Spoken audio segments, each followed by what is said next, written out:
તો આજે મુખ્યમંત્રીના હસ્તે કરુણા અભિયાનનો પ્રારંભ થવાનો છે। અમદાવાદમાં કરુણા અભિયાનનો સીએમના હસ્તે પ્રારંભ થવાનો છે। મુખ્યમંત્રી ત્યાં પહોંચી ચૂક્યા છે, જેના સીધા દ્રશ્યો આપ જોઈ રહ્યા છો। અમદાવાદમાં કરુણા અભિયાનનો પ્રારંભ કરવામાં આવ્યો।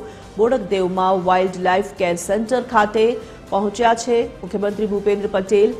પતંગની મજા વચ્ચે પક્ષીઓને બચાવવા માટે આ અભિયાન પ્રતિવર્ષ ચલાવવામાં આવે છે।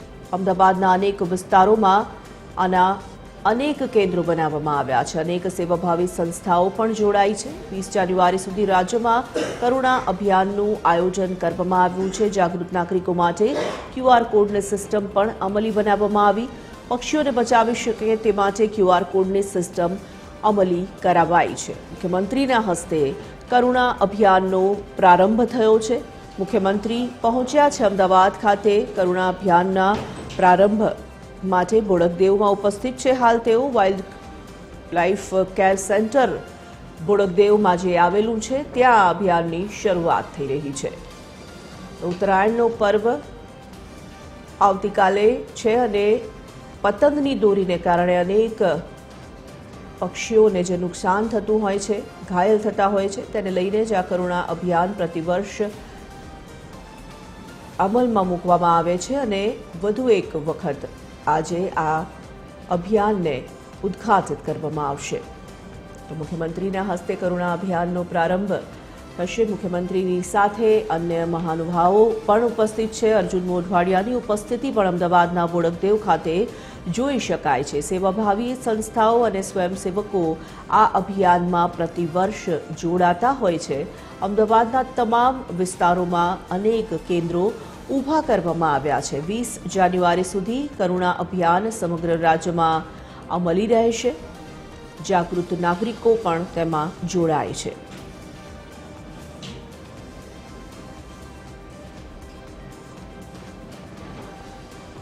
ફોન લાઈન પર સંવાદદાતા બ્રિંદા રાવલ જોડાઈ ચૂક્યા છે। બ્રિંદા, કરુણા અભિયાનનો પ્રારંભ મુખ્યમંત્રીના હસ્તે આજે કરી દેવામાં આવ્યો છે। અનેક કેન્દ્રો પણ અમદાવાદમાં ઊભા કરવામાં આવ્યા છે। શું આ સમગ્ર મામલાને લઈને જાણકારી અને અપડેટ્સ? જો વાત કરીએ તો આવતીકાલે ઉત્તરાયણ અને વાસી ઉત્તરાયણ બે તહેવાર આવી રહ્યા છે, તેને લઈને કરુણા અભિયાનની શરૂઆત આજથી કરવામાં આવી છે। મુખ્ય હેતુ તેનો એ છે કે જે ઉત્તરાયણના પતંગોની દોરીથી જે પશુઓ અને પક્ષીઓને જે નુકસાન થતું હોય છે તેને અટકાવવા માટેનો એક પ્રયાસ છે। દર વર્ષે કરુણા અભિયાનની શરૂઆત કરવામાં આવતી છે અને આજે મુખ્યમંત્રીના હસ્તે તેનું ઉદ્ઘાટન કરવામાં આવ્યું છે।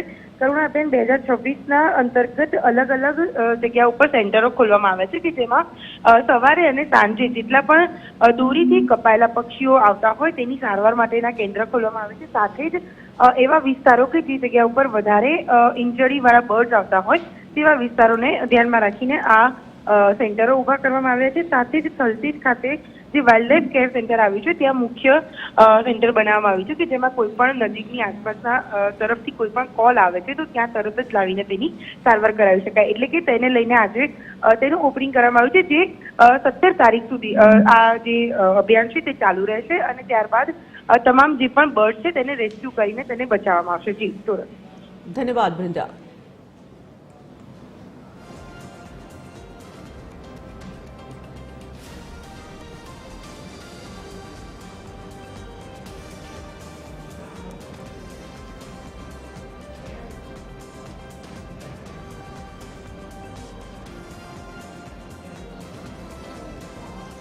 તો મુખ્યમંત્રી ભૂપેન્દ્ર પટેલ કરુણા અભિયાનનો પ્રારંભ કરાવવા માટે અમદાવાદના બોડકદેવ ખાતે પહોંચ્યા હતા। કરુણા અભિયાનની આજે શરૂઆત કરવામાં આવી છે।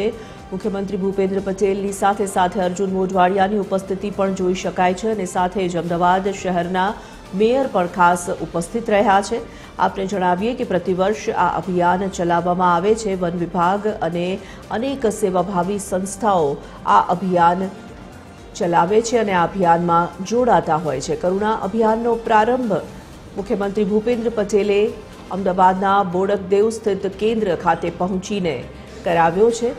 તેઓ કેવી રીતે આખું આ અભિયાન ચલાવવામાં આવે છે તેની જાણકારી પણ મેળવી રહ્યા છે।